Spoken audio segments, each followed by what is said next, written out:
What's up, boys? Callsign Grimey here, and welcome to my DCS AH-64D Apache tutorial series. This is a continuation from the cold start video, which you can check out with the link down below in the description in case you missed it. We're going to build on what we did in the cold start, and we're going to move into setting up our displays here. Now, a quick reminder slash disclaimer here, as I said in the previous video, this series of videos is designed for folks that want to just get in, learn the bare minimum things that you need to know and to be able to fly the aircraft. All right, if you're looking for a full-length one-for-one step-by-step how to operate this as you would in real life video, this isn't the video for you. I've designed this specifically for folks like me that are limited on their time, and so the information here is going to be shown in a way which is to kind of just get in, get yourself set up quickly, and get out into the fight. Okay, so now that we got the cold start going, we're going to start getting up our displays here. The way I like to do this is I'll have my TSD on the right screen and I'll run my weapons display on the left here to kind of keep an eye on this. I will also go from weapons to vid so I can watch the CPG when George is looking for targets. I'll keep an eye on what he's looking at,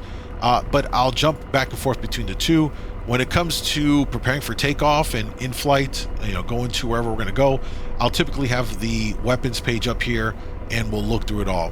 Let's start over here on the right side though. When it comes to setting up your TSD, what we're going to do here is I'm going to walk you through how I like to set this up here. This is a lot of preference. Some things I find useful though, regardless of preference thing. So first thing I like to do is go to map. I'll go to chart, and I like the satellite view. It just pops out, or everything on it pops out much more with the greens. So when you have your waypoints, as you can see here, if you have attack points, target points rather, they really pop out. So it's just as a matter of, for me in my eyes, just pops out a lot easier than, for instance, on the regular charts, kind of cluttery and all that stuff. This could be a preference thing. I enjoy the sat. I think it works really, really well. From here, I go to show, and I like this because, especially if you're flying with a multi-crew, somebody else in the front seat, it's pretty useful here. But just as a matter of habit, I will click on show, make sure that you're in nav face, and I will make sure we turn on the CPG cursor and the cursor info. It gives you a point of reference here. You can see the information here can be useful for referencing. Then, before we click off, we will go to phase and click attack phase. This is also useful because we'll turn on the cursor info again for that info on the bottom, and importantly, current route. So I like this so that I can see the target points on the map while still looking at current routes, waypoints, so that I have good situational awareness at all times. Once I've done that, we'll turn off show, and then we will start to either route some points. This is something that you can do yourself.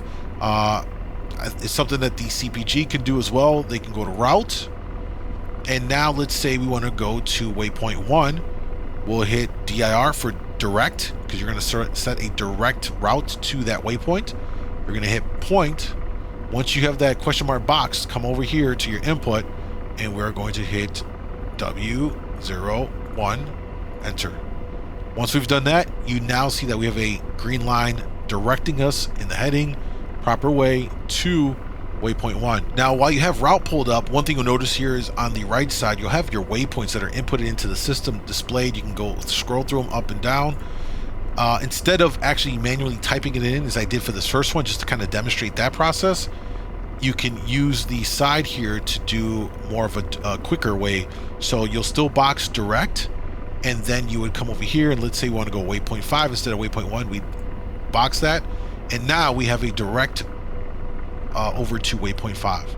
So that's just a quicker way to do that. You can do one of both ways, and whatever works for you and your preference. You can use the keyboard, or you can just use this one. If you want to switch from waypoint, make sure you box direct again, and then click on whatever one that is. We'll go back to waypoint 1. There it is.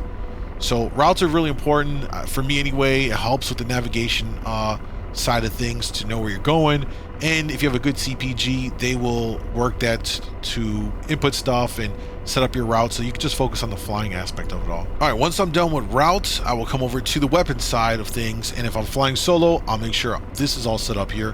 What I like to do is go into the code and get these codes all set up here.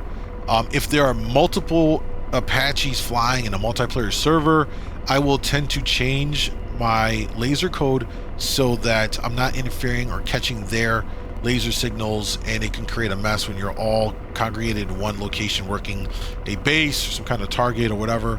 So to do this, we're gonna box A, we're gonna go to frequency, we're gonna hit A again, and now we're gonna change our frequency. You'll see over here on the keypad that it's allowed us to say, hey, here's A freak, what do you want it to be? Well, I'll just pick a number and say it's gonna go 1677 instead of 1688, enter, there it is, it's changed.